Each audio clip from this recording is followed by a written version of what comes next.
ระดับน้ำอยู่เมืองตะแคกแข่งขมวนเฮาก็ถือว่าลดลงหลายเติบพี่น้องเนาะไปติดตามเบิ่งนำกันมาเบิ่งน้ำท่วม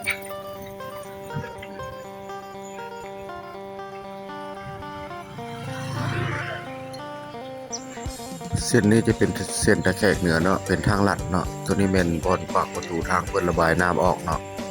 ท่วมมาแล้วเงินหลังนี้ก็หมด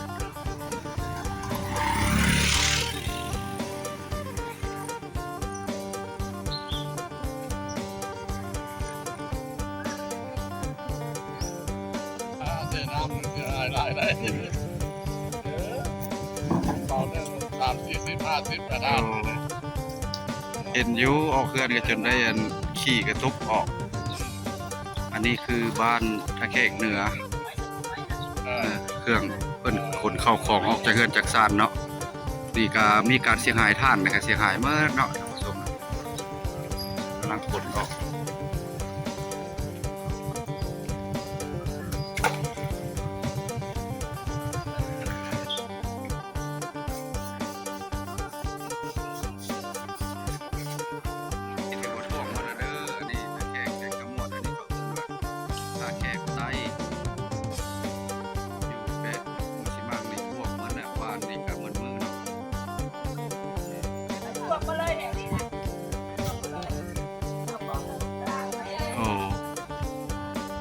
บ้านยังเนี่ย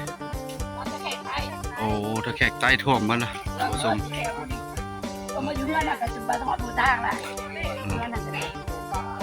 ถ้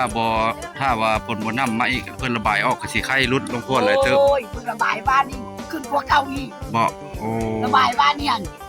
ตอนนี้บ่ได้ฮอดพี่ล่ะโดยบ้านนี่น่ะทำมาตึ้งซะมาพี่ฮอดพี่ล่ะโอ้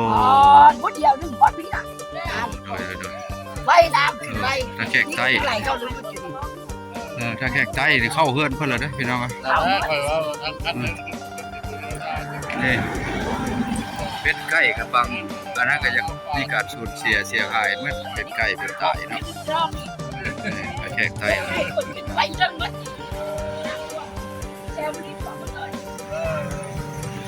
ตัวนี้คือสำรวจคืนการเสียหายเนาะแต่ว่าอันนี้ก็ลดหลายเติบเลยลงจะฝนตกมากกะใครแน่แล้วเนาะไปเบิ่งทางตาพังเจือนเนาะตัวนี้จะเป็นตาพังเจือนบอนเพิ่นระบายน้ำออกข้างนอกตัวนี้ระดับซ้ำนี้แล้วนะพี่น้องพังเจือนตัวนี้เนาะเลาะกวดบางสำรวจบางคืนเนาะตัวนี้แล้วก็บอนตาพังเจือนพุดอีกนี่เพราะว่าระบายน้ำกลับคืนสู่แม่น้ำใหญ่ธรรมชาตินี่เอง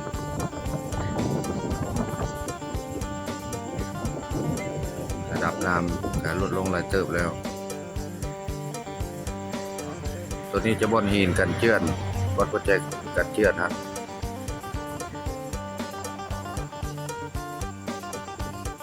เพราะว่าปีนี้น้ำมาแห้งก็ร่วมเป็นบริเวณวงกว้างเนาะตัวนี้จะเป็นริมโค้งที่ว่าบ่อนที่ตะพังเจือนกับระดับน้ำก็ยังซับนี้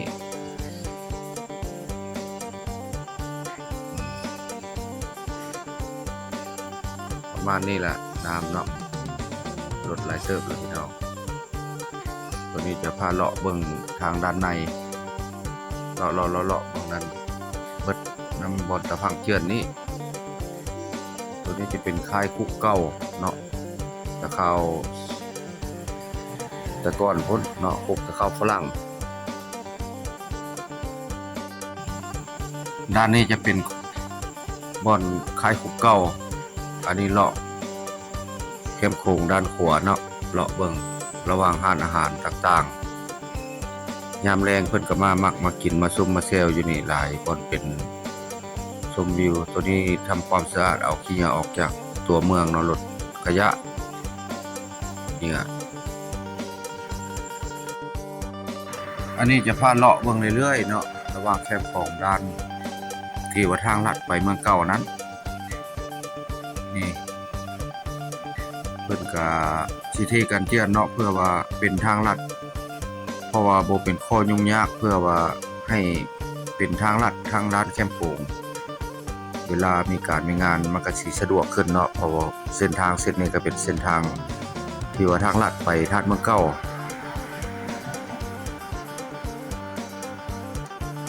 ก็พาท่านผู้ชมไปเรื่อยๆเนาะแคมป์โป่งก็ได้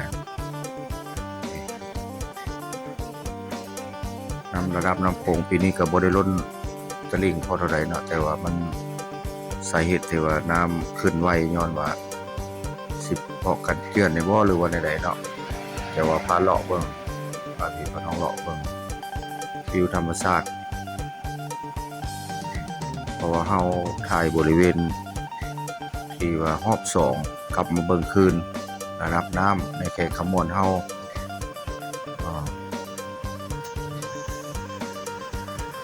เปิดต้องกันเนาะสวยงามอยู่ว่ะพี่น้องสวยงามเติบเลยเนาะแถวหน้าวัด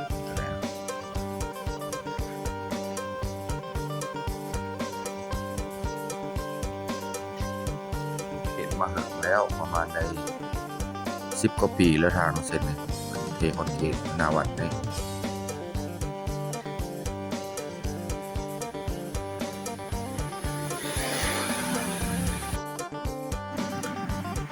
ตัวนี้ก็แบบเลาะเบิ่งแต่ฟังเจือนเลยเนาะ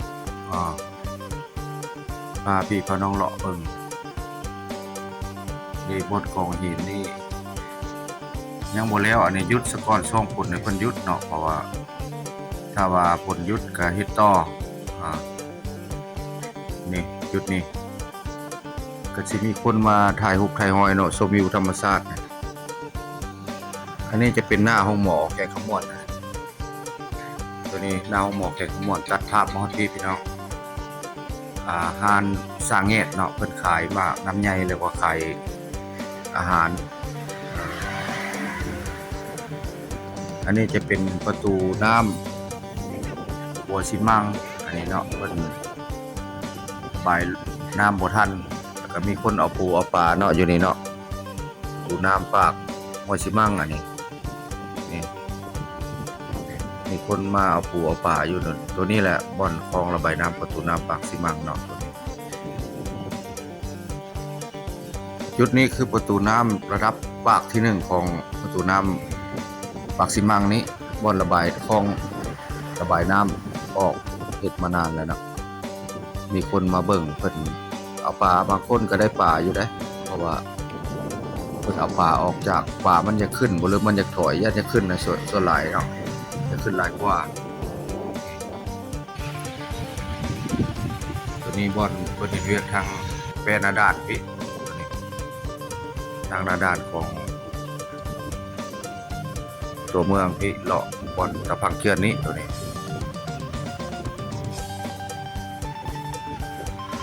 เลาะตัดภาพไปตัดภาพมาอยู่นี่แหละเลาะไปใน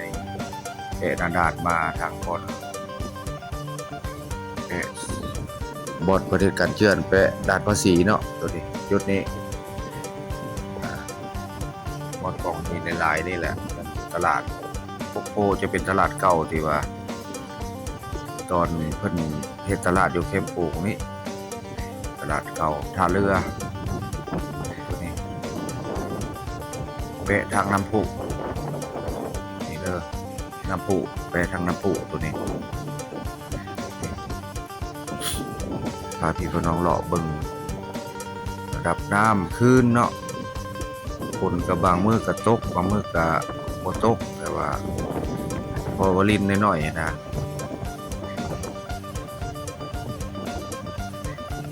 เลาะเบิ่งกระพักเชือดเลยเนาะเพิ่นก็ได้พักแล้วเพราะว่าเพิ่นจะมีคนมาเฮ็ดงานเนาะเอาเป๋ามายิบเอาทรายกันใส่เนาะหรือว่าหินเนาะผู้หญิงละวันหนึ่ง3 เศษกีบผู้ชายละมือหนึ่ง5 เศษกีบเนาะเป็นค่าแรงงาน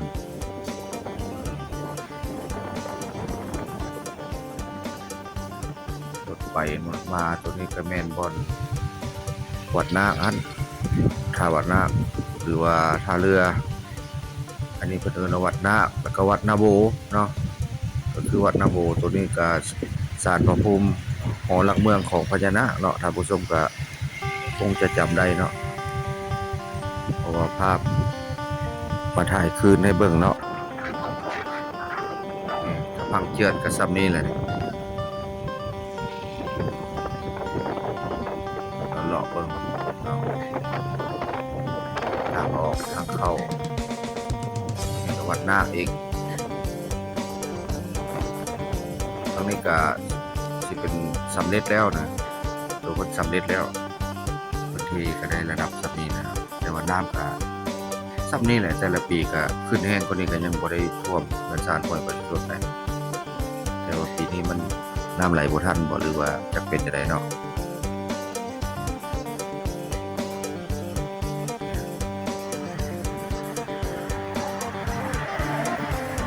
นี่ก็หน้าของเงียบซีซั่นแล้วเนาะนี่ก็เป็นหน้าด้านหรือว่าท่าเรือรถกระตุกจอดอยู่นี่ก็ท่าด้านภาษีคลิปนี้ก็ขอปิดคลิปไว้เพียงส่ำนี้